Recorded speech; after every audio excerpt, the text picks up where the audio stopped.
Welcome to the Procrastinator's Guide to Life, your daily show for conquering the art of productivity and achieving your business goals. If you're anything like me, you're tired of hitting the snooze button, stumbling through your mornings and feeling like you're always one step behind, well, you're in the right place. I'm your host, Tom Stanhope, and together with a diverse lineup of expert guests, we'll help you transform your mornings from chaotic to captivating. Each day I'll share practical tips, strategies, and success stories to empower you to maximize your productivity, boost your business, and make the most of every moment. So without further ado, it's on with the show.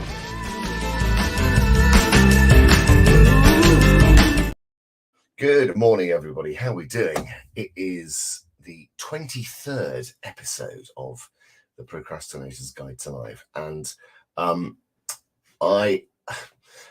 if you haven't joined me before, I started this show as an attempt for me to start the day well, to get up early and get going with all the things that I like to get from the day, which is, a productive day, a day where I'm enjoying work, a day where I'm feeling like I'm on top of things, and I think doing things in a way that just feels like it's flowing naturally. And I've found that over the years that the way I like to do that is by getting an early start to the day. So I thought, whilst I'm up, I might as well go live and share a bit of my experience with kind of what I do, which is video. I'm a video producer, but also bring in some experts to talk about their professional life, but also for them to share a tip. And so we have today coming on the show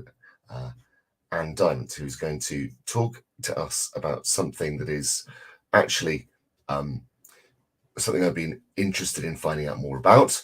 I'm not going to spoil it, but we'll get to that in a minute. So the way this works is that you come on, I'll share a tip, and then we'll bring our guest on.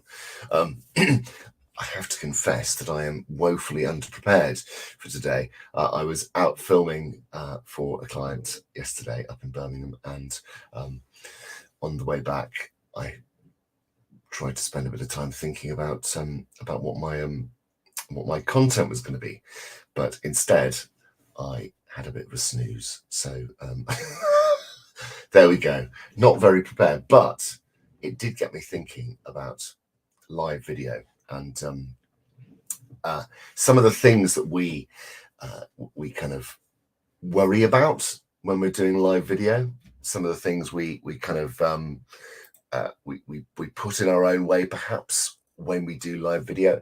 And one of the things that very often sort of gets in the way is this thing: what am I going to talk about? And actually, this is something that is not as terrifying as you may think, in terms of bringing new ideas every time you go live. Because the reality is, in whatever we're doing, we're probably cycling through about maybe, 10 different topics. We're just bringing different spins and different kind of ways of looking at these different topics. So what I suggest to people, if they're struggling to come up with those ideas, is to come up with a list of the 10 most frequently asked questions that you get as someone in your professional field, and then just think of, take that idea, write it in the center of a page, and then just sort of put some spokes off it and see how many ideas that you can get that refer to that particular frequently asked question from your client. And before you know it, you'll have hundreds of potential go live ideas, and every one will be related to a key question that your audience is asking.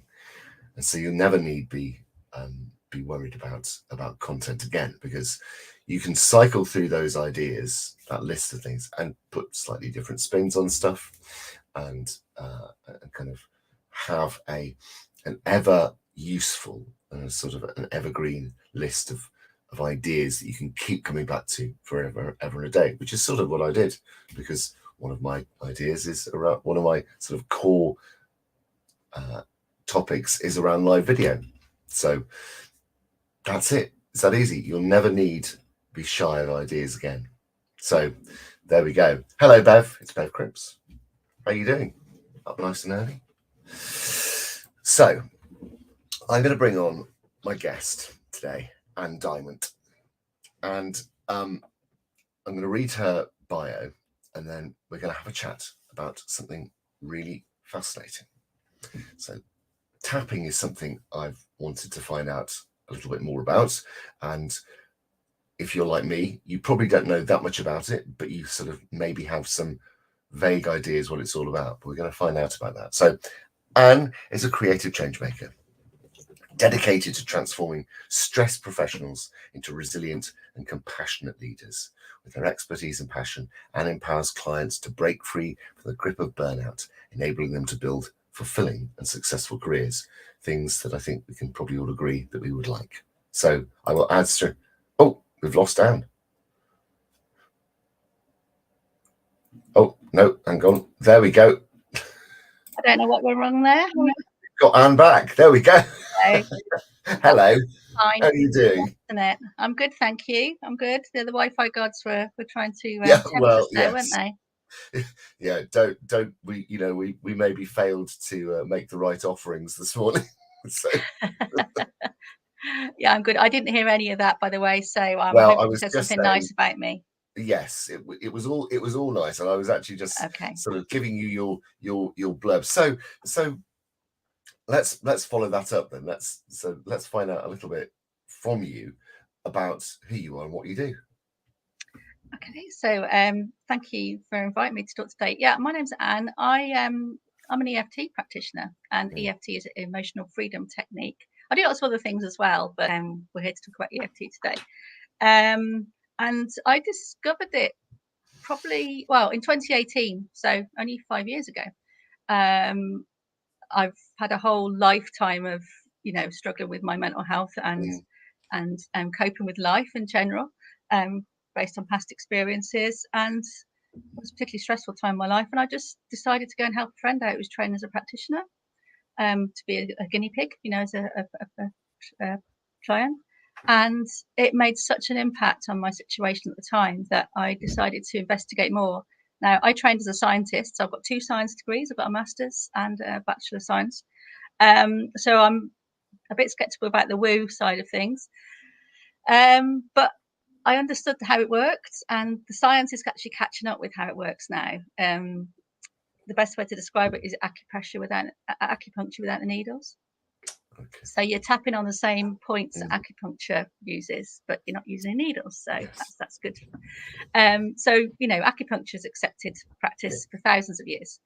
And so I investigated a bit further because of the impact it had on my situation, and just helped me to calm my nervous system down enough so I could make clearer decisions about things. And that's pretty much what it does. It helps you to regulate and calm your nervous system to a place where you can actually get to your creative brain. So it's brilliant for video production, and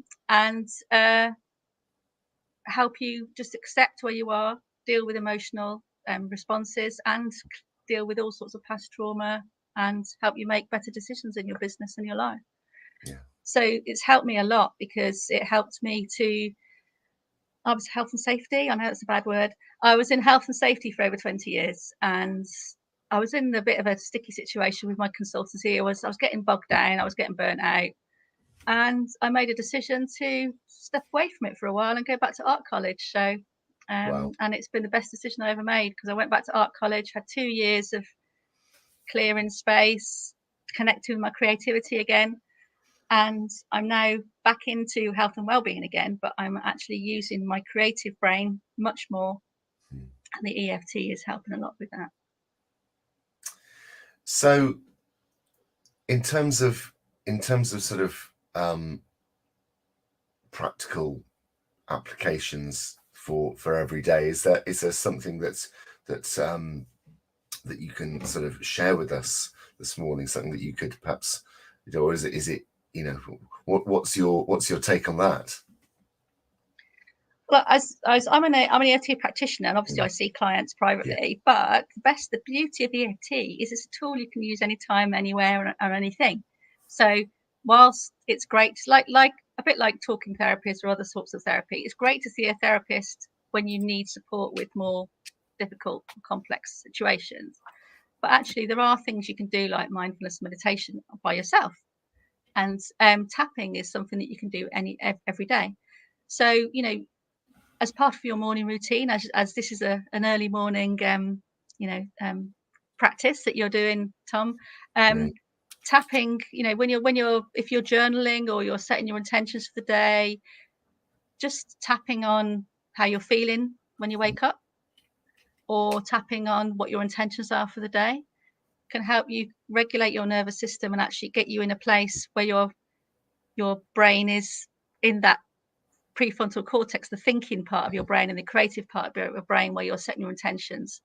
So just tapping on how you're feeling right now.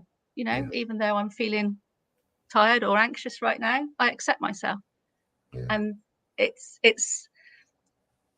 there's a bit of your brain called the amygdala, and that's the stress response. That's basically scanning the environment for any danger to yourself, whether it's real or imagined. And what tapping does is effectively sends a signal to that little peanut-shaped bit of your brain, like a dimmer switch, and it just tunes down the response. Is that, now, am I right in thinking, is that your parasympathetic nervous system? Is that, I can't remember what which way around it is. Yes. And that controls your breathing, it controls your heart rate, and it controls your smooth muscles.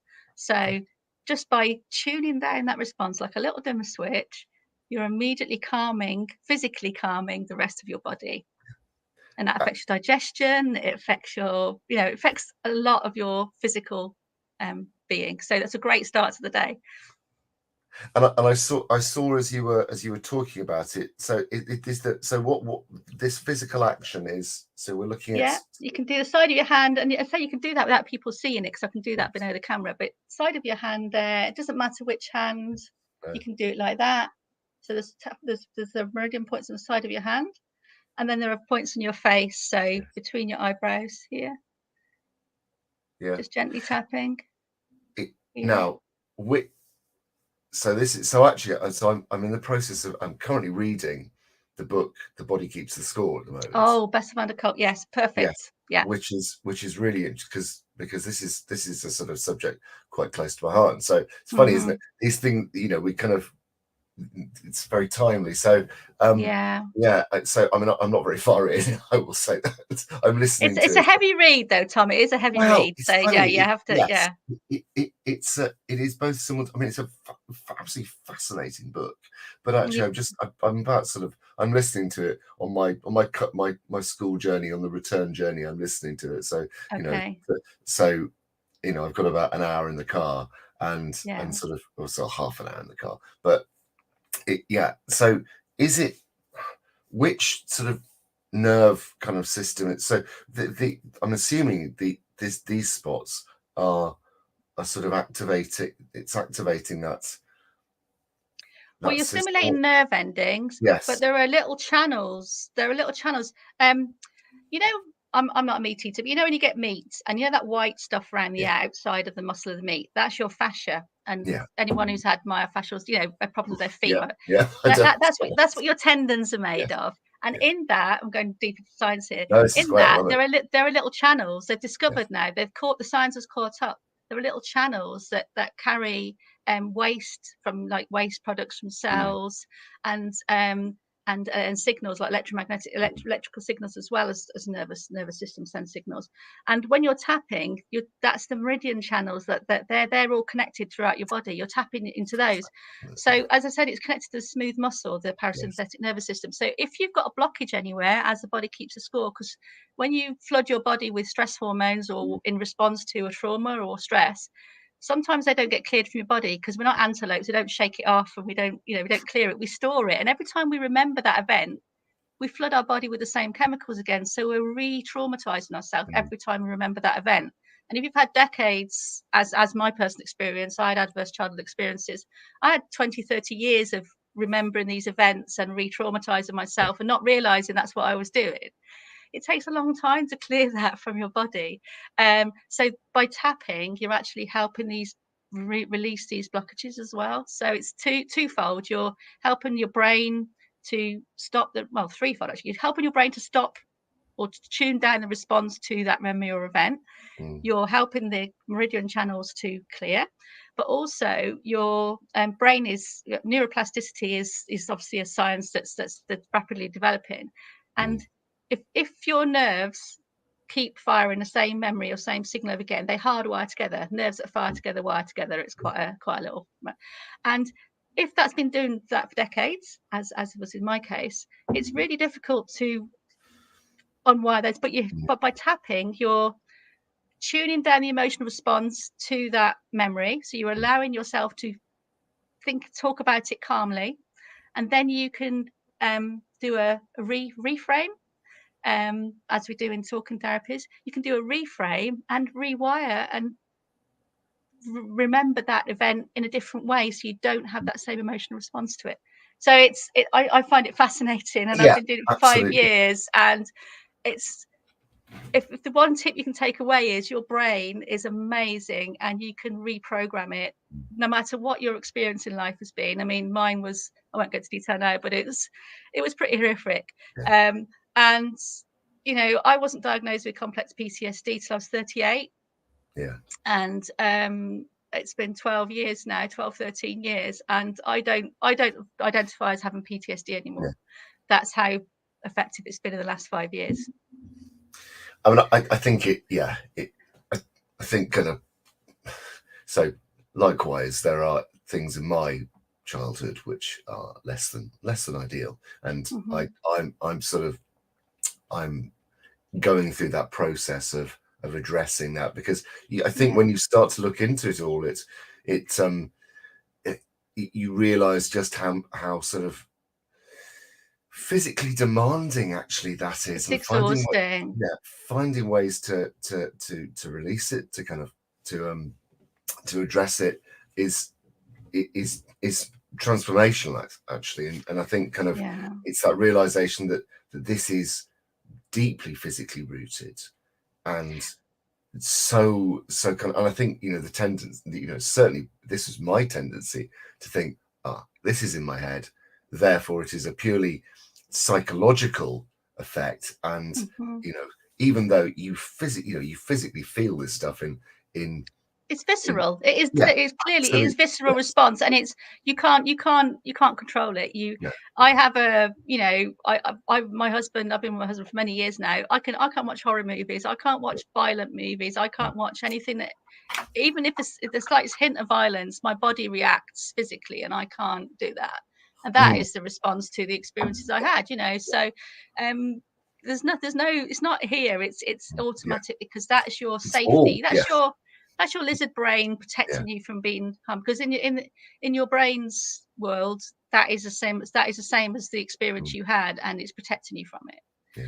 And that's why EFT can help. And I've had clients who, they had over 35 years, they couldn't go back to the town where they were at school because of their experiences at boarding school.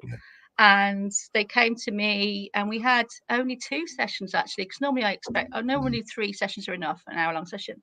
And in 2 hours, using, you know, we use tapping, we use creativity, we use visualizations to help them reprogram, repaint the walls of their, we talk about palace of possibilities. So you're living in usually one room of that palace, as Gary Craig said.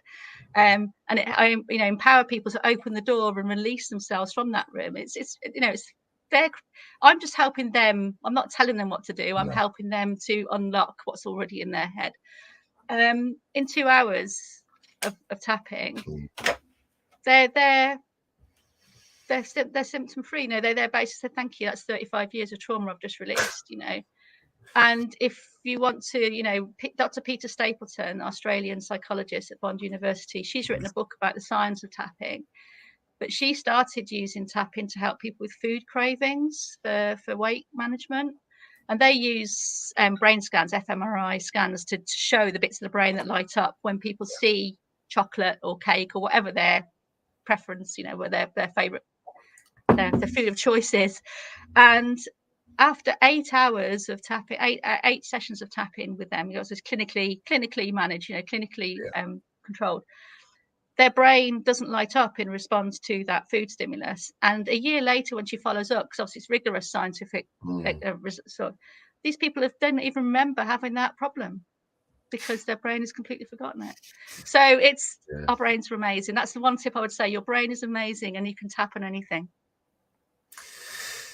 So God, there's so much I'd actually love to ask you about this actually. but let's sort of move on to the next thing. So how can people find out more about you? Have you got anything that you'd like to share with people?